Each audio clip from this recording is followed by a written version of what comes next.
Karibu tena kwenye Mr. Zack, moja ya majukwaa yanayokuletea uchambuzi wa kina wa siasa za Kenya, bila miemuko, bila propaganda, bali kwa kuangalia ukweli, hoja na picha nzima. Kama wewe ni miongoni mwa watu wanaopenda kuelewa kinachoendelea nyuma ya pazia la siasa za Kenya, basi umefika mahali sahihi. Katika siku chache zilizopita, kumekuwa na mjadala mkubwa nchini.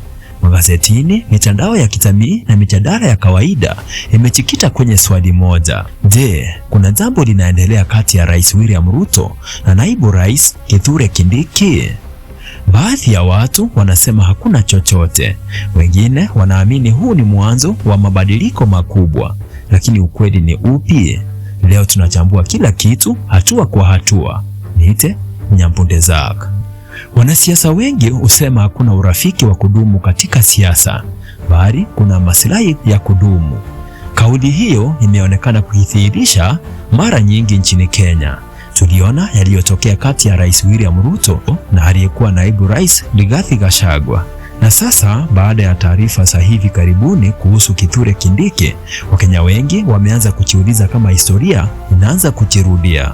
Lakini kabla ya kufikia hitimisho lolote, ni muhimu kuangalia ukweli uliopo. Ni nini kilichozua mjadala? Kila kitu kilianza baada ya taarifa kuripoti kuwa jukumu la uratibu wa mahusiano kati ya serikali za kitaifa na serikali za kaunti limehamishiwa kwa Musalia Mudavadi. Jukumu hili ni muhimu kwa sababu linahusisha mawasiliano na ushirikiano kati ya serikali kuu na ya magavana.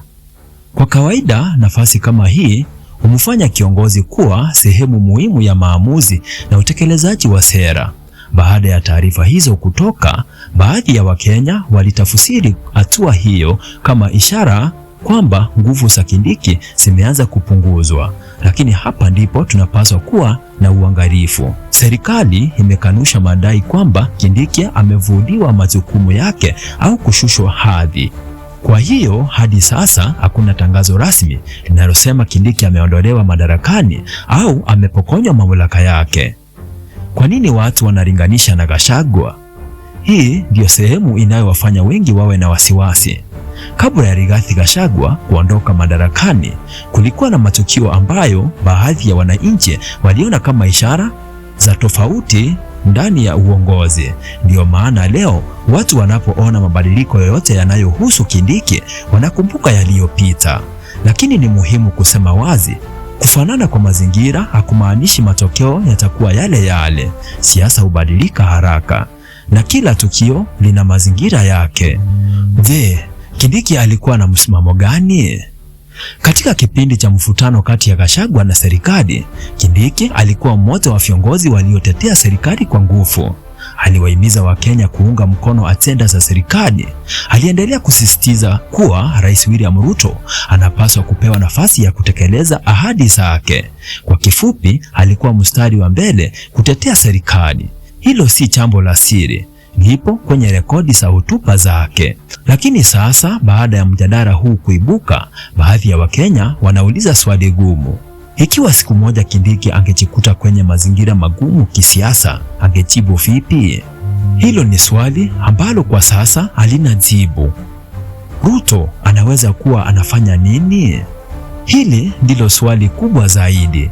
Hakuna anayejua wazo la rais isipokuwa yeye mwenyewe. Lakini wachambuzi wa siasa mara nyingi huangalia dalili. Inawezekana mabadiliko haya ni upangaji mpya wa majukumu ili kuongeza ufanisi serikalini. Inawezekana pia ni maandalizi ya kisiasa kuelekea uchaguzi wa mwaka 2027.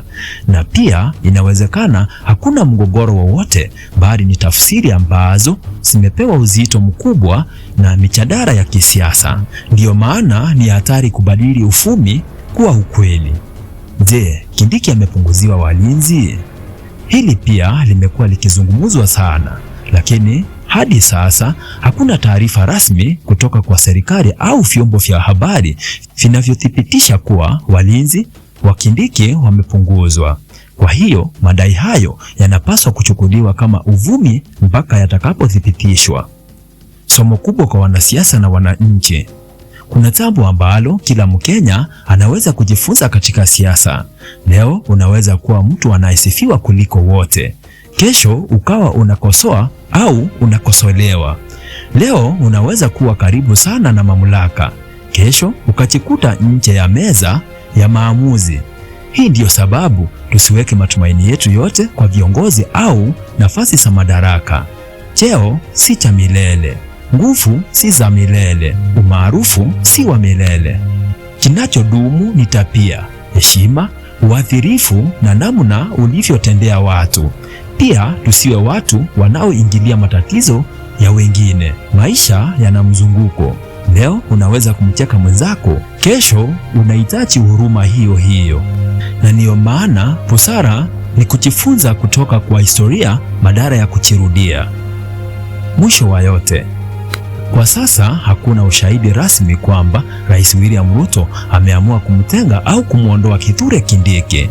Kilichopo ni taarifa kuhusu mabadiliko ya baadhi ya majukumu, kauli za serikali zinazokanusha tafsiri za kupunguzwa mamlaka, na mjadala mkubwa unaoendelea miongoni mwa Wakenya. Je, huu ni mwisho wa mabadiliko makubwa ya kisiasa au ni upepo wa kawaida ambao hupita katika kila serikali? Muda ndio utakaojibu, lakini sisi kama wananchi, jukumu letu ni kutafuta ukweli, kuchambua kwa utulivu na kutokubali uvumi uchukue nafasi ya ukweli.